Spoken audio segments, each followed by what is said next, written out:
Buenas tardes, muchas gracias a todos por venir. Este es el primer encuentro cercano de este año. Esto iba a ser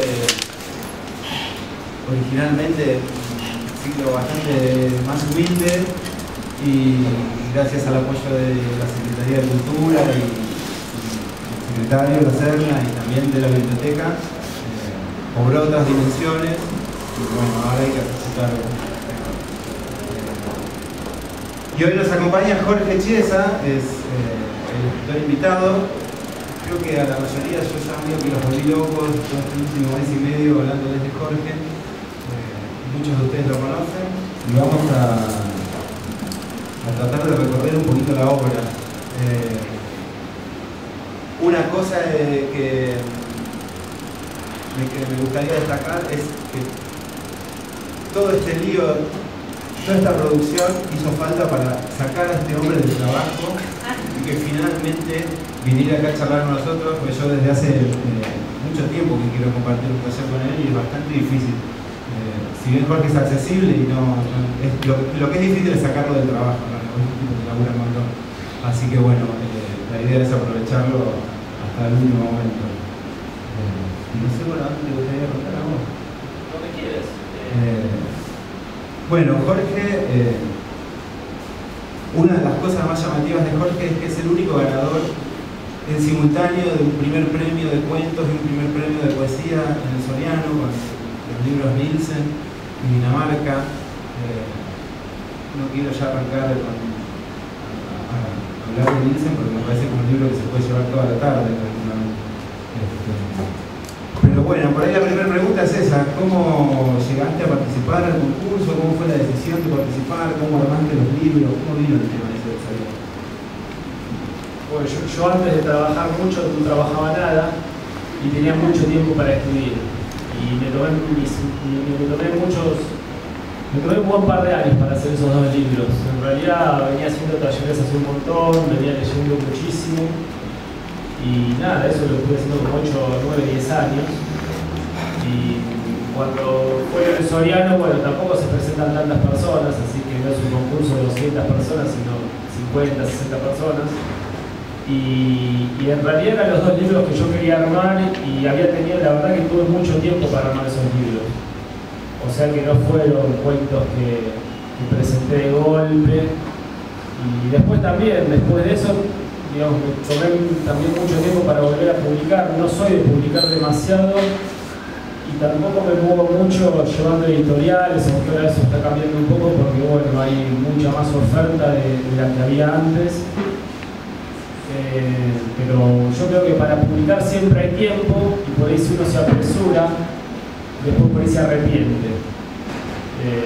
A mí me ha pasado ponerle, qué sé yo, con novelas, que es un género que me encanta leer, y por ahí es el que más se me resiste porque puedo decir que he escrito 3 novelas y ahora las desmantelé las 3, no tengo ninguna publicada y por ahí, no sé, de una novela de 200 páginas yo le contaba a Gonzalo, me quedaron 50. Pero bueno, por ahí ese laburo es el que uno lo hace crecer porque relee todo el tiempo, digamos, como su propia literatura o lo que hace, y por ahí decís, bueno, si hubiera publicado esta novela de 200 páginas, no sé, hoy no estaría, no me gustaría. Aunque Gonzalo me dice quién te dio permiso para hacer eso, pero bueno, por ahí uno llega de algún modo a ese convencimiento, ¿no? Porque es como... Supongo que, digamos, el ideal es para corregir es ser el lector ideal de uno mismo, que es muy difícil, digamos, uno le puede corregir los textos a los demás, pero no los suyos. Que es algo que por ahí siempre discutimos con Gonzalo, yo leo sus poemas digamos, y es fácil la corrección, lo que pasa es cuando uno está con su propio material, está como muy pegado a eso, entonces es más difícil, digamos. Pero yo esos dos libros, bueno, los del Soriano son dos libros que todavía a mí, digamos, no me arrepiento, que el libro de cuentos creo que está bien, aunque por ahí hay algún cuento que pueda gustar más o menos que otro, pero generalmente lo que pasa es que con los primeros cuentos como que son muy de taller, ¿no? Esos cuentos que uno dice salieron del taller literario. Y con algunos cuentos me pasa eso, con otros creo que todavía se siguen sosteniendo. Bueno, pero ¿cuál es el taller literario que salió en esos cuentos? No, uno bueno. Pero no, es como que uno, digamos, tiene esos cuentos donde se le nota a algunos, se pueden notar demasiado como los tornillos, ¿viste? Cuando esos cuentos donde uno mete un dato como para interesar al lector y después uno trata de la literatura por esas cosas ir borrándolas, ¿no? Tal vez porque uno se siente más seguro y no necesita poner como esos ganchos, ¿no? Sí. No sé. No se nota igual. Puede ser como una frase, uno dice, no sé, discutí con mi mujer y la verdad fue el principio del fin, porque una cosa para reta sería, ¿no? Pero es como un gancho, porque después querés saber qué pasó después. Entonces uno después tiende a como a borrar eso, como sería como sí, como un gancho para que el lector, ¿viste? Se enganche con la lectura y en realidad uno después lo busca por otro lado, ¿no? Por el tema de la prosa, me parece por llevar la escritura por otros canales, que no tienen que ver solo con esas frases que se pueden repetir, ¿no? Bueno, pero yo estaba viendo en la entrevista que te hizo Mariana Garrido para La Perla Literaria, que es un blog de la Cámara del Plata con entrevistas de autores marplatenses, que hiciste, bueno, yo ya lo sabía, pero acá comentabas que hiciste taller con Daniel Boggio, que cursaste 2 años de letras, que también hiciste taller con Ana Corrúa, hoy comentabas que hiciste taller con Fabián Iriarte, que está por acá también, que son como... es como tener mucha suerte hacer todos los talleres.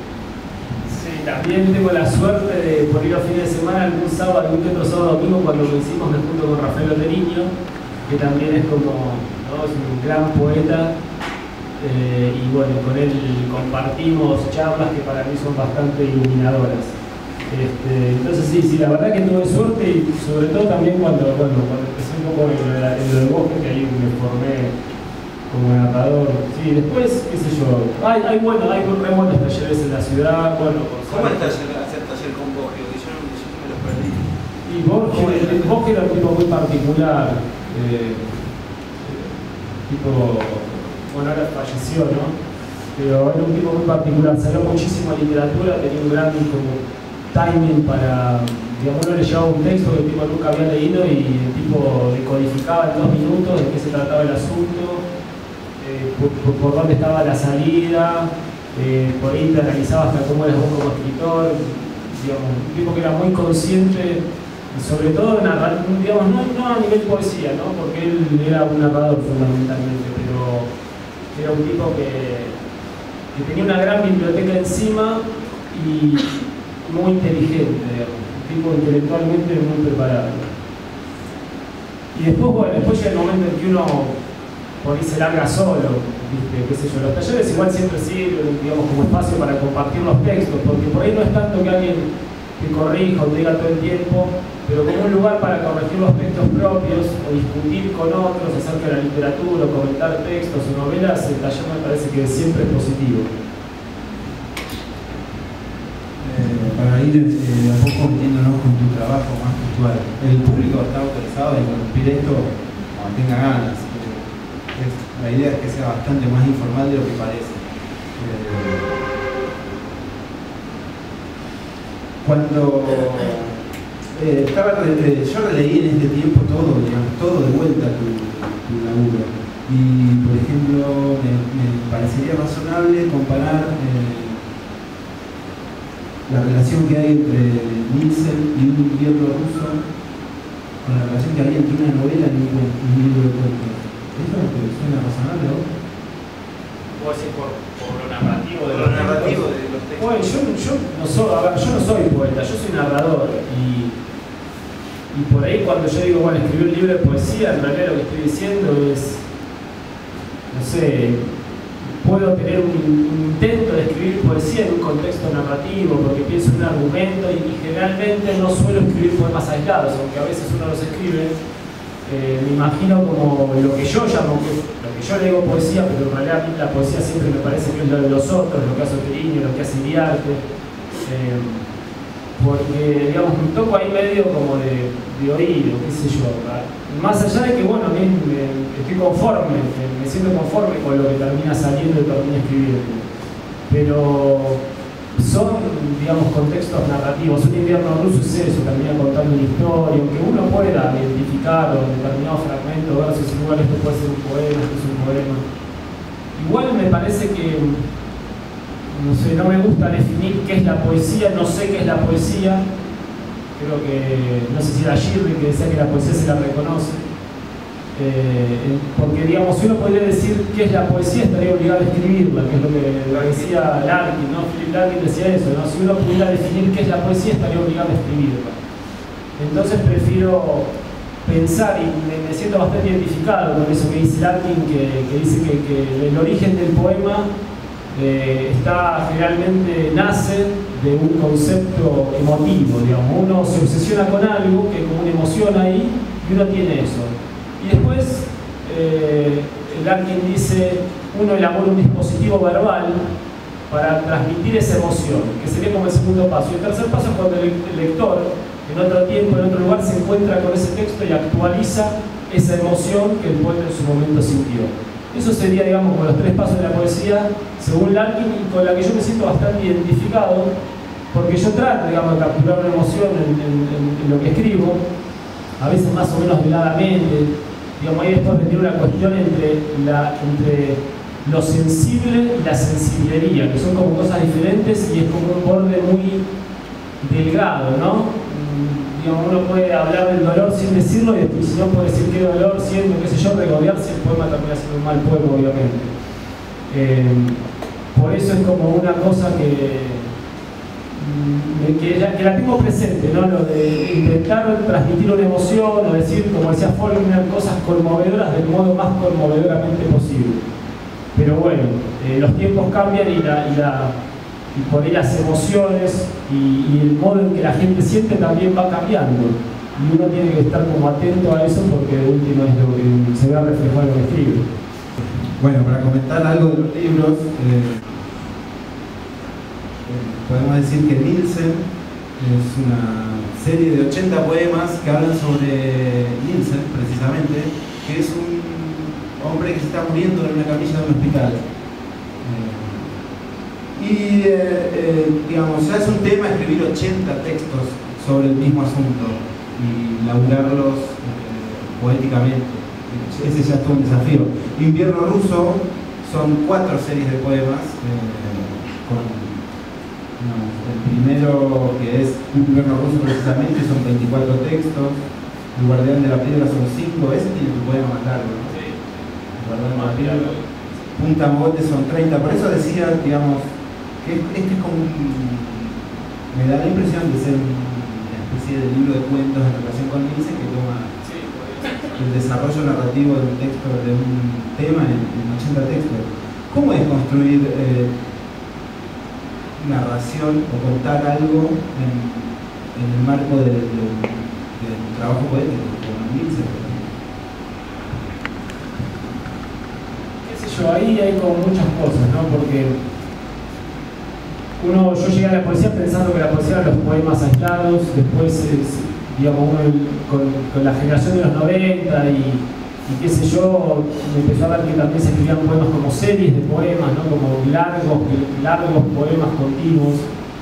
Después el tema de Nielsen en realidad es como una cruza rara, es un tipo que está en una cama de hospital y yo ahí escribí mucho acerca de que mi viejo tuvo un accidente, bueno, mi viejo como un tema para mí de la poesía, y mi viejo había tenido un accidente muy grande y en realidad Nielsen es una parte un poco mi viejo y le puse Nielsen porque bueno, todo se mezcla, ¿no? Escuchando una entrevista que se la super recomiendo de Leonidas Lamborghini, que anda por YouTube, el tipo hablaba de Martín Fierro, decía que la gente se escandalizaba de la poesía con personaje en primera persona y él dice, Martín Fierro es nuestro texto fundante de la literatura, si vos querés, con el Mateo Echeverría y otros, y decir, la gente se asombra cuando hay un libro de poemas con un personaje y un gran poema un largo poema narrativo. Dice, Martín Fierro es ese. Entonces yo dije, bueno, yo le puedo poner Nielsen a mi libro, un nombre absolutamente inventado. Y además igual, y eso nace de eso y nace de, por ejemplo, que yo una cosa anécdota que generalmente la suelo contar y por ahí me repito, yo en esa época laburaba en un estudio de abogados y atendía deudores. gente que debía una tarjeta de crédito, por el nombre laburo que es espantoso, le atendía, laburaba por la tarjeta de crédito acá, entonces venía la gente y le contaba los problemas, me contaba. Y digamos, ahí también yo escribo mucho, ¿no? Como tengo poca imaginación, uso mucho lo que la gente me cuenta. Entonces, y ese fue como el verso con el que nace el libro, porque yo no tenía libro hasta ese momento. Y un día viene un tipo y me dice, empieza a hablar, qué sé yo, y en un momento me cuenta que él se había muerto y que se había visto desde arriba, ¿no? Hasta ahí nada del otro mundo, digamos, ¿no? Y en un momento el tipo me dice, doctor, cuando una persona está muerta, no está muerta. A una persona muerta hay que hablarle al oído. Entonces yo dije, bueno, eso es un verso. Digamos, con esas palabras repetidas, simples, ¿no? Porque no hay una metáfora, y vos decís, bueno, habría una imagen si vos querés, pero hay palabras que se repiten, uno en principio no diría que es un verso, eso, pero bueno, a mí me pareció que eso es un gran verso, ¿no? Cuando una persona está muerta, no está muerta, una persona muerta, habría que hablarle al oído. Esta es uno de los primeros poemas. Y con ese verso nace el libro, en realidad fue lo primero que yo escribí, después se trató de un laburo de ir agregando y después sacando. ¿El poema entero? Sí, pero en realidad te quería preguntar primero. Cuando se elaboran poemas aislados, el peso de los elementos que uno incorpora al poema es uno, y cambia un montón cuando elaboras la serie, porque muchos de esos elementos después hay que ir retomándolos a lo largo de la serie. Y la serie genera, sobre todo en este caso que es la narración de un personaje, empieza a generar una especie de paisaje propio, de una serie de elementos que el lector incluso en algún momento empieza a esperar el momento en que se vuelven a repetir. No sé cómo lo encaraste vos eso en el invierno ruso. Si tenés la botella, tenés los cables del techo, tenés todo un laburo. Sí, yo en realidad te digo, no sé si, es como que tampoco no sé si ni querés que lo vea hay uno de los limones del árbol. Pero bueno, ese nunca lo leí. Bueno, si quieren lo veo. Que es el que finalmente terminaría con esa frase, ¿no? Es un poco largo, pero es un poco largo, bueno. A Nielsen le alcanza lo que pide, como si fuera el huésped de un hotel. Pero también lo sacan al pasillo sin consultarlo, cada vez que alguien decide limpiar la habitación a fondo. Una vez lo dejaron olvidado detrás de una puerta abierta, y Nielsen se quedó durmiendo en el pasillo como si fuera equipaje en tránsito. Durante su estadía en el pasillo, vio llegar a un hombre destrozado a causa de un choque. Lo chocado fue el cuerpo. Un enfermero dijo que el auto ya no era un auto, y a pesar de todo el hombre ahí estaba, con los tendones todavía agarrándose a este auto. Si uno lo piensa bien, no hay nada más resistente que el cuerpo. Por un imperativo hospitalario, nadie toca al hombre chocado, nadie quiere un muerto más en su haber. Se limitan a enchufarlo y puede que le den la extrema unción. Lo abandonan a su suerte en una camilla, en un pasillo, y esperan que pase la noche. Porque el hombre chocado no tiene seres queridos, o porque no puede moverse, o porque hace días que Nielsen no habla con nadie. En medio de la noche, el que se levanta es Nielsen. Excepto por el zumbido de un tubo fluorescente, reina el silencio y la oscuridad. Se acerca a la camilla. No conoce al hombre chocado, pero a decir verdad, tampoco esperaba conocerlo. La situación del hombre es indefinida, respira y al mismo tiempo lo han dado por muerto. Entonces Nielsen mira a ambos lados y se agacha, acercando su cara a la cara del hombre técnicamente muerto, y le habla. Se nota que, casi en secreto, algo le dice. Como al día siguiente el hombre chocado amanece con vida, lo operan de urgencia. Aunque parezca asombroso, no lo es. En el hospital se salvan los que se salvan solos. Por eso no importa lo que digan los médicos. En esto hay que creer o reventar. Cuando una persona está muerta, no está muerta. A una persona muerta hay que hablarle al oído.